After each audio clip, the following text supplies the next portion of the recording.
नमस्ते। आज हम बात करने वाले हैं एक ऐसे अभ्यास की जिसका नाम है मेरू बक्रासन। यह मेरू बक्रासन का अभ्यास को आज हम सीखेंगे, उससे क्या लाभ होते हैं उस विषय में भी बात करेंगे और किसे ये अभ्यास नहीं करना चाहिए ये भी हम बात करेंगे। तो मेरू बक्रासन का अभ्यास, मेरू का अर्थ है जो रीढ़ की हड्डी है उसे हम मेरू कह रहे हैं। रीढ़ की हड्डी के अंदर जो तंत्रिकाएं हैं उसे मेरुदंड कहते हैं और रीढ़ की हड्डी को मेरू कह रहे हैं। तो जो मेरू है उसको हम वक्र वक्र का अर्थ है घुमाने का अभ्यास। तो इस अभ्यास में हमारा जो रीढ़ की हड्डी है उसमें एक मरोड़ आती है। यह अभ्यास शरीर को ट्विस्ट करने वाला, घुमाने वाला अभ्यास है और एक सरल अभ्यास है। जो प्रारंभिक अभ्यासी हैं उनको इस अभ्यास को करना चाहिए और फिर इसको सीख लेने के बाद, इसको कुछ दिनों तक करने के बाद, फिर जो शरीर को घुमाने वाले एडवांस आसन जिसको हम मानते हैं, मत्स्येंद्र आसन है या वक्र आसन है, वो अभ्यास को करने में ये अभ्यास बहुत मदद करेगा।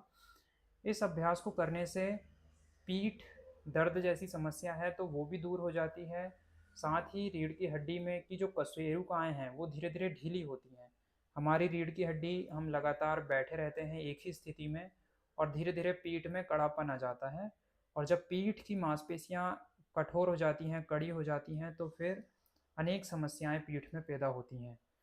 तो अगर मेरू बक्रासन का अभ्यास नियमित रूप से शुरू कर देते हैं तो धीरे धीरे जो रीढ़ की हड्डी है, उनकी जो कशेरुकाएँ हैं वो धीरे धीरे ढीले होंगे और पीठ की मांसपेशियों के में जो लचीलापन आएगा, वहाँ पर रक्त संचार सुचारू रूप से होने लगेगा और पीठ की मांसपेशियाँ, साथ ही साथ रीढ़ की हड्डी के अंदर जो तंत्रिकाएँ हैं, हमारा केंद्रीय तंत्रिका तंत्र मस्तिष्क से रीढ़ की हड्डी के अंदर से, रीढ़ की हड्डी के अंदर एक खाली जगह होती है जिससे हमारी तंत्रिकाएं नीचे जा कर के पूरे शरीर में फैलती हैं। तो उस पर इसका सकारात्मक प्रभाव पड़ता है और हमारी तंत्रिकाएं मजबूत बनती हैं। साथ ही अगर हल्का साइटिका है, थोड़ा साइटिका की समस्या शुरू हो रही है, उन लोगों के लिए अभ्यास लाभदायक रहेगा। साथ ही गर्दन में अगर दर्द है, किसी व्यक्ति को गर्दन की आसपास की मांसपेशियां, पीठ के ऊपरी हिस्से की मांसपेशियों में दर्द बना रहता है, पीठ के आसपास दर्द रहता है, तो उन लोगों के लिए भी यह अभ्यास लाभ पहुंचाएगा। किसी व्यक्ति को अगर कोई गंभीर पीठ दर्द की समस्या है तो वे अभ्यास को ना करें या योग शिक्षक के मार्गदर्शन पहले ले लें और फिर अभ्यास करें। साथ ही उदर में कोई और समस्या है, हर्निया है, उच्च रक्तचाप है, साइटिका की कोई गंभीर स्थिति बनी हुई है तो अभ्यास नहीं करना है। गर्भ अवस्था में और मासिक चक्र के दौरान भी अभ्यास को करने से पहले योग शिक्षक का मार्गदर्शन आवश्यक है।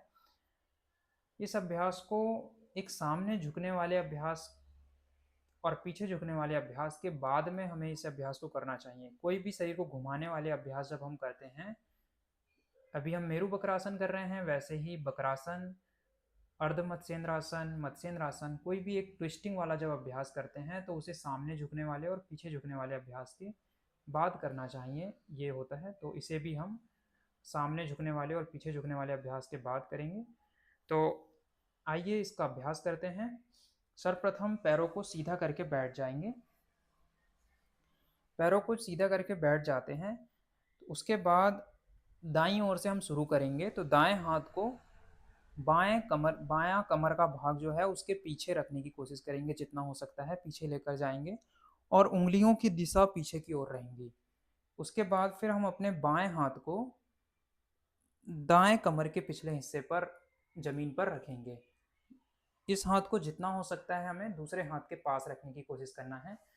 जब हम दाईं ओर से कर रहे हैं तो दाईं कोहनी थोड़ी मुड़ सकती है, एल्बो को थोड़ा सा बेंड कर सकते हैं, लेकिन बाईं एल्बो को हमें स्ट्रेट रखना है, बाईं कोहनी को हमें सीधा रखना है। उसके बाद फिर श्वास गहरा भर लेंगे, श्वास को अंदर भरेंगे और जो बायां पैर है उसको मोड़ करके दाएं घुटने के बाहर की तरफ पंजे को जमा देना है। घुटना इस तरीके से मुड़ा ना रहे, इसको सीधा रखेंगे। दूसरा पैर सीधा रहेगा, दोनों हाथ पीछे रहेंगे और फिर श्वास गहरा भरेंगे प्रारंभिक स्थिति में और श्वास छोड़ते हुए हम अपने शरीर को मोड़ेंगे। रीढ़ की हड्डी को, शरीर को सीधा रखेंगे और घुमाएंगे शरीर को। तो जितना हो सकता है हम श्वास छोड़कर शरीर को घुमाएंगे, कंधे के ऊपर से पीछे देखेंगे। श्वास को बाहर रोक कर रखना है तो श्वास को बाहर रोक कर रखेंगे, और अधिक समय तक अगर रुकना चाहें तो फिर श्वास को सामान्य कर लेंगे। फिर आराम से वापस आकर श्वास भरते हुए वापस आ जाएंगे, कुछ क्षण विश्राम करेंगे। ये दाईं ओर से एक चक्र हुआ है। पहले हम राइट साइड से दाईं ओर से ही 4-5 चक्र जितना करना चाहें उतना करेंगे, फिर उतना ही चक्र बाईं ओर से करेंगे। तो अभी दाईं ओर से एक बार किया है, फिर से करते हैं। दाएं हाथ को बाएं कमर के हिस्से की तरफ पीछे की तरफ रखेंगे, उंगलियां पीछे की दिशा में रहेंगी। दाएं हाथ और दूसरा हाथ हम अपने दाएं कमर के पिछले हिस्से पर रखेंगे। बाएं पैर को मोड़कर घुटने के बगल में पंजे को जमाएंगे। श्वास को गहरा भरकर फिर श्वास छोड़कर शरीर को जितना हो सकता है पीछे की तरफ घुमाएंगे। कंधे के ऊपर से पीछे देखने की कोशिश करेंगे। अब इस स्थिति में हमें जब रुक रहे हैं और सामान्य श्वास कर रहे हैं तो श्वास पे ध्यान रखेंगे पूरी तरीके से, या फिर मणिपुर चक्र पर जो नाभि की क्षेत्र है उस स्थान पर ध्यान रख सकते हैं। पीठ की मांसपेशियों को ढीला रखने पर ध्यान रख सकते हैं, पीठ के क्षेत्र पर ध्यान रखेंगे। और जब तक रुकते हैं सामान्य श्वास कीजिए, और थोड़े ही क्षण अगर रुकते हैं तो श्वास को बाहर रोके रख सकते हैं। फिर श्वास भरते हुए वापस आएंगे। तो हमने राइट साइड से 2 चक्र किए हैं, तो इसको 5 चक्र तक अभ्यास को करना है, और अधिक करना चाहें तो 10-15 चक्र तक भी कर सकते हैं। अब हम जितना दाईं ओर से किया है उतना ही बाईं ओर से करेंगे। तो जब बाईं ओर अपने शरीर को घुमा रहे हैं तो बाएं हाथ को, लेफ्ट हैंड को दाहिने कमर के पिछले हिस्से की तरफ रखेंगे, उंगलियों की दिशा बिल्कुल सीधी पीछे की तरफ रहेंगी। फिर दायां हाथ हम पीछे लेकर जाएंगे और बाएं नितंब के पीछे रखेंगे। श्वास भर के रखेंगे प्रारंभिक स्थिति में। श्वास छोड़ते हुए हम अपने शरीर को घुमाएंगे पीछे। श्वास को बाहर रोककर रखेंगे या सामान्य श्वास, धीमा श्वास रखेंगे। ध्यान हमेशा अभ्यास में जिस अंग पर प्रभाव होता है उस पर रखते हैं।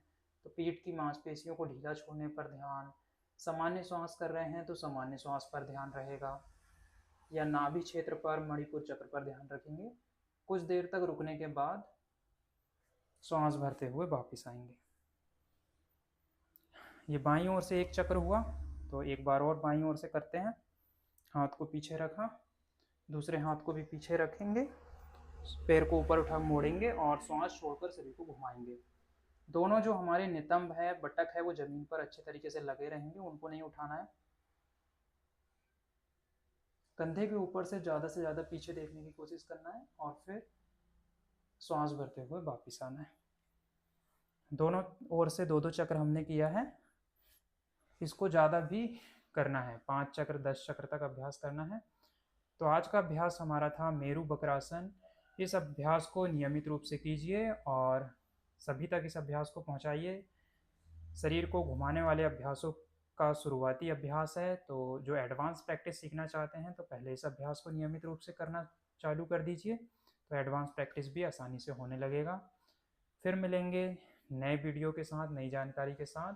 नमस्ते, हरिओम तत्सत।